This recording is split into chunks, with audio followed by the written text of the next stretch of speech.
নমস্কাৰ বন্ধু বান্ধৱীসকল মোৰ অন্য এটা মিনি ব্লগলৈ আপোনালোকসকলকে স্বাগতম জনাইছোঁ। এয়া আপোনালোকে দেখিবলৈ পাইছে মোৰ মাহঁতে ধান কাটি আছে।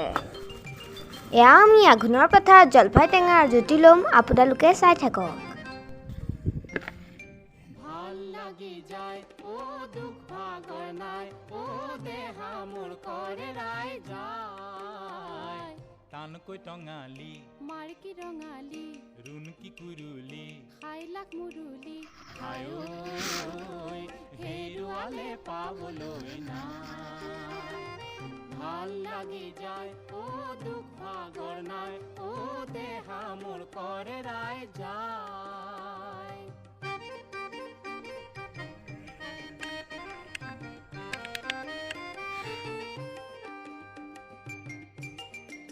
এতিয়া আমি ঘৰলৈ যাওঁ দেই ৰাইজ।